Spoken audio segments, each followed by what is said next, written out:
Take her after this fight, and I actually am thinking about even asking her, would you be willing to do that? Because I'm ready. Why wait? But yeah, that is definitely in the books for me to fight her and take her belts. That's an exciting fight because of the history between you, isn't it? Yeah. Oh yeah, it's definitely would be exciting fight, because we're both from Houston, right? So it'd be a big show here in Houston, and I hope it will happen. I hope she'll decide to take it sooner than later.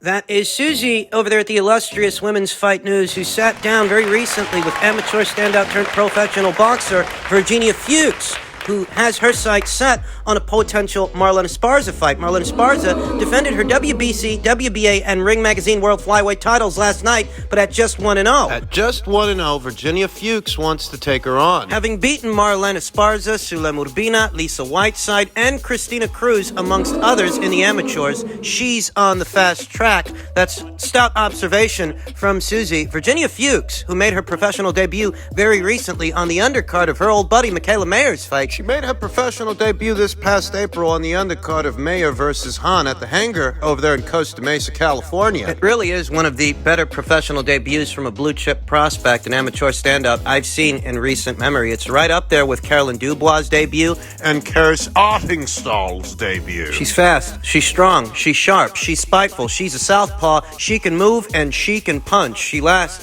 saw action this past April. She's set to return to action in September against veteran journeywoman Gemma Rueg on the undercard of Shields versus Marshall. She's gonna fuck her up. Fuck her up real good. If you're targeting a Marlin Esparza fight, you're essentially targeting 3 alphabet titles and the coveted Ring Magazine belt at flyweight, where Marlin Esparza campaigns and reigns as that division's number one flyweight in the world. That's what Virginia Fuchs is angling for. That's what she wants. Though in truth, I think she's a ways out from such a fight. In truth, I don't think she's on Marlin Esparza's radar. We've been talking a lot about Marlin and what the near and immediate future might hold for her, and apparently she's set to be unifying titles with newly crowned Argentinian WBO champion Gabriela Alanis. That's what she said this past weekend post-fight after winning a decision over her mandatory challenger, Eva Guzman. Virginia Fuchs made her professional debut on a top-ranked card, top-ranked show. Just mentioned that. Though I don't know if she's an, according to Hoyle, top-ranked fighter. I don't know if she has a multi-fight deal, multi-fight agreement with that major platform. She may need one in order to get in position to either challenge Marlin Esparza for the belts that she's got somewhere down the line, or perhaps target a different title to get Marlin's attention. If it's Marlin's intention to become the flyweight division's undisputed champion, one route that Virginia Fuchs can go beyond this upcoming Gemma Rueg fight is in the direction of this division's IBF champion, Leonela Paola Judica. There's only one way to become this division's undisputed champion, and that's to collect all the alphabet titles. Well, it just so happens that there is a champion available, and to my knowledge, she doesn't have much going on. Not right now. Marlin Esparza has fast become this division's most sought-after fighter. She was very recently called out by Mexican danger woman Kenya Enriquez. She's being pursued by amateur standout turned professional boxer Virginia Fuchs, who wants to fuke her up. She's the only fighter and the only champion at this weight that's with a major promotional outfit until further notice. Marlin Esparza is a Golden Boy Promotions fighter. To get her in the ring, it could take some doing. It could take for Virginia Fuchs to partner up with a major promotional outfit that has some juice of their own. The network relationship seems to be there. The network relationship seems to exist between Virginia Fuchs and the top-ranked /boxer people, as they have an existing relationship with each other, more or less. Top Rank's network affiliate in the United Kingdom is Sky Sports. Sky Sports' in-house promoter in the UK is Boxer. Virginia's next fight is set to go down as part of a Boxer show on the undercard of Shields versus Marshall. It just so happens that Virginia Fuchs is good buddies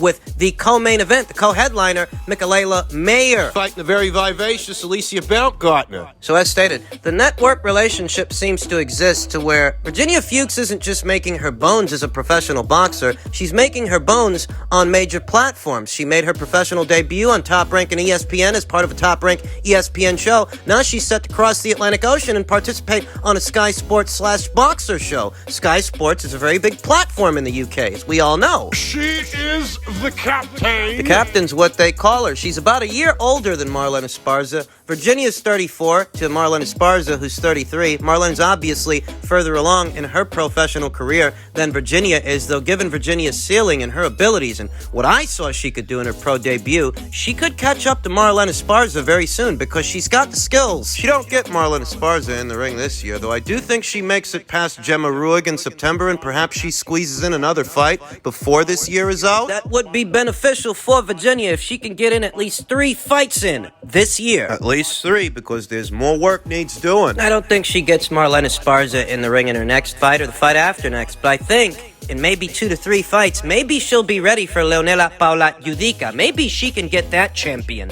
in the ring. We'll just have to wait and see. In men's welterweight news, per a tweet from Dan Rafael, bit of news that broke late yesterday, per his sources, a deal for Spence versus Crawford is nearing completion, and the fight is penciled in for November 12th or the 19th, likely in Las Vegas. Assuming it's finalized, PBC is already looking at undercard possibilities with WBA regular 147-pound titleist Montes Stanionis likely to appear. They likely got him another undercard slot in a major fight, the same way they did in the Spence versus Ugas fight. Because they have to compensate him. Spence versus Ugas would not have taken place had Montes Stanionis not stepped aside. Don't forget, initially, Stanionis was supposed to fight Ugas. And Yordanis Ugas, the then reigning WBA champion, wasn't none too pleased about that. I managed to talk Montes Stanionis into stepping aside and set him up to face then unbeaten up-and-comer Radzav Butaev. Hard to say that they were doing Stanionis a favor. Hard to say he didn't get the short end of the stick having to fight a live animal like that, but it made for a great fight for the fans. It was a great fight. According to veteran boxing scribe Dake Jonovan, Stanionis is the main one to be thanked for the fight happening. Once it's signed, second time in a row he's stepping aside, which cleared the path for Spence versus Crawford talks to begin. Otherwise, Spence would have to fight him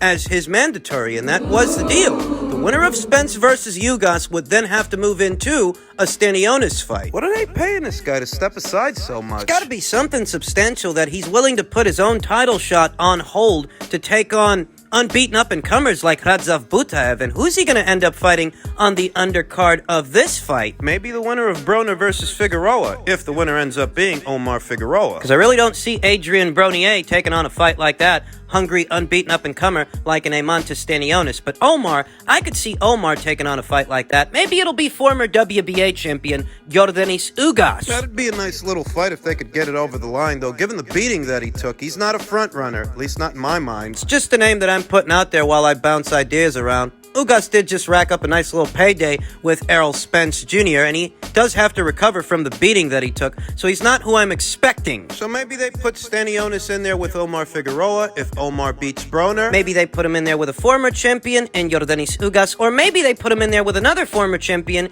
in Keith Thurman. Keith Thurman, who was very recently offered a Conor Benn fight. And you know what he said? He said, I had to Google what his face looked like. He said, it seems like he's got a decent background. If his management has a contract and a legitimate payday, I'll fight all the young fighters. I'll fight them all. And he's saying this at a time when Conor Benn is inching closer to a middleweight contest with Chris Eubank Jr. Needless to say, that ship has sailed for Keith. But what about a fight with Montes Stanionis? Yeah, he's right there, and this is a very big card, a very big welterweight contest. Ideally, Montes Stanionis having racked up that impressive win over Radzav Butaev, he should be moving into a fight with a familiar face, a familiar fighter, a former champion like a Keith Thurman, who these days is just taking up a lot of space, doing a lot of interviews, and not a lot of fighting. He did just outpoint Mario Barrios, who was coming off a knockout loss at 140. He went the distance with Keith at 147. An underwhelming victory for the former unified welterweight champion, to say the least. If he really wants to impress people and convince them that he he is willing to take on all the young unbeaten up-and-comers, take on a Stanionis. He's a young unbeaten up-and-comer. He's got a WBA regular title that you can use as a segue to get the winner of Spence versus Crawford in the ring. Keith Thurman very recently achieved the #1 rank by way of the WBC, though I don't know if he's their official mandatory challenger. Remember what the story is. If not for a Stanionis stepping aside, Errol Spence Jr. would have had to fight him. That means that he's essentially closer to that title shot than Keith is right now by way of the WBC. So if Keith aspires to get the winner of that fight in the ring, why not take on a Stanionis? You just said you're willing to take on all these young guys, all these unbeaten up-and-comers. He's one of them. Go on, put your money where your mouth is. Waiting for this fight between Errol Spence Jr. and Terence Crawford has left today's welterweight division at a proverbial standstill, where there is a proliferation of talent accumulating. Unbeaten up-and-comers like Jaron Boots Ennis and Rashidi Ellis, a Stanionis, Conor Benn. Look at what he's doing. He's got to go all the way up to middleweight for a high-profile fight because he can't get one at welterweight. He couldn't get Broner in the ring. Broner had no time for an unbeaten up-and-comer in Conor Benn, but he's got time for the faded husk of Omar Figueroa. They're supposed to be in action very soon, later on this month. He couldn't get Keith Thurman in the ring, who's just now figuring out who he is. Does that guy live under a rock? Got unbeaten guys like Rashidi Ellis, Jaron Boots Ennis, Stanionis, Virgil Ortiz. There's a proliferation of these guys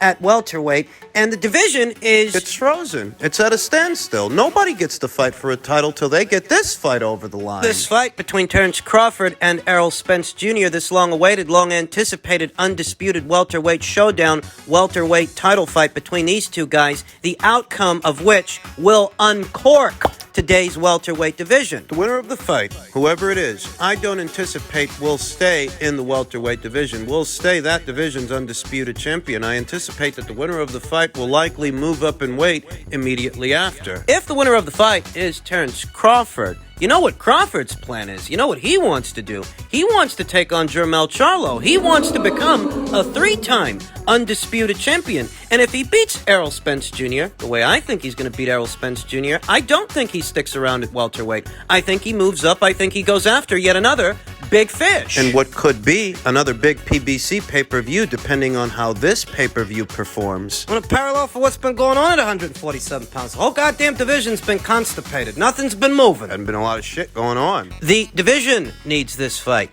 and all of its unbeaten up-and-comers who perhaps won't get the winner of this fight and won't get to challenge them for one of those alphabet titles, but they can perhaps aspire to become champions in the wake of the match, when the titles go vacant, when the winner of the fight decides to move up in weight.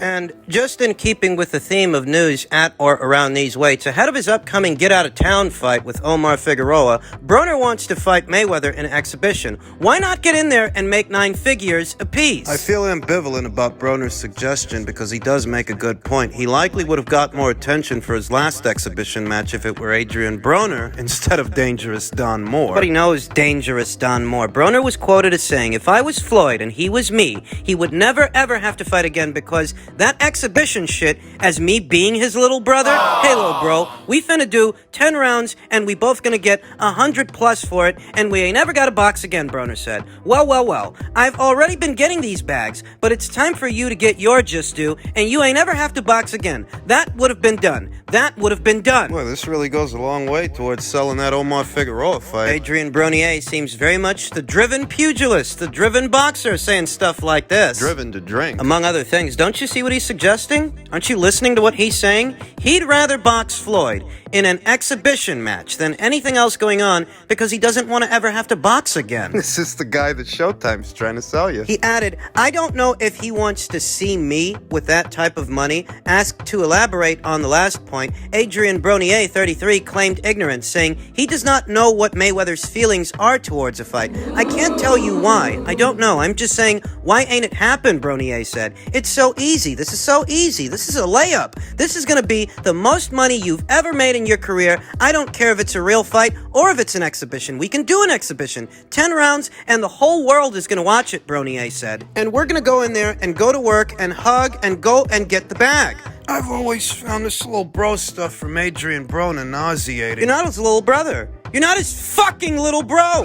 You're not related to him. And he doesn't owe you anything. I tell you, this poor meat crap, it's a lot of that going around, and I'm sick of it. It's not even that Adrian Broner is raising a quasi-valid point, because it is valid that his exhibition match, his last exhibition match with Don Moore, well, it would have done better numbers and got more attention if it were Adrian Broner as opposed to Don Moore, because nobody knew who that man was. It's not that Adrian isn't raising a valid point. He is raising a valid point, but why do you keep waiting for Floyd to rescue you? 20 years of this little bro crap if we had to put up with, and he's still not getting the point. He's still not getting the message. You've got to lace up your own bootstraps and go out there and get it, and stop waiting for somebody to come save you. How much of Showtime's money are they frittering away on Adrian Broner's half-hearted attempts to reintegrate himself into the sport of boxing? You can see he doesn't want to be here. He said at the end of the day, why not get in there and make 9 figures apiece, Broner said. They keep doing all this, and I love Jake Paul. I love Logan Paul. I love what they're doing for the sport. All I'm saying is that I got to fight in 3 weeks. If Floyd called me and said, we're going to do an exhibition, I will stop that fight. I will stop that fight, and we'll be doing that fight in September, because that will be on pay-per-view. Way to sell the Omar Figueroa fight, Adrian. Yeah, I really want to see it now. The half-hearted, half-driven plight of Adrian Broner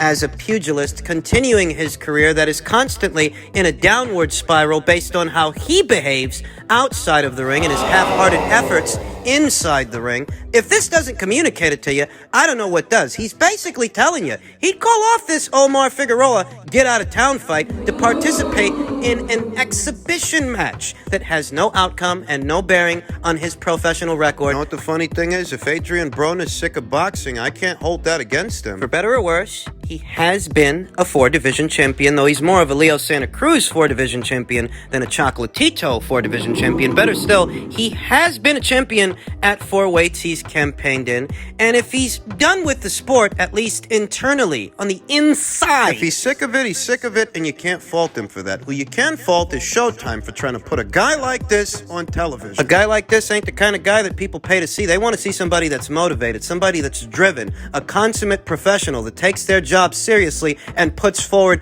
a serious effort to win in a fight. That's what they want to see. That's what they want to see, not a guy who'd rather be somewhere else. Did you happen to catch the Giovanni Santiago fight? Because that's how Adrian Broner fought, like a guy who'd rather be doing something else, being someplace else. Adrian Broner very recently snapped at a member of the media for asking him how much longer does he plan on boxing. I guess he didn't like somebody asking him that kind of question, but based on these kinds of comments, that's what motivates those kinds of questions.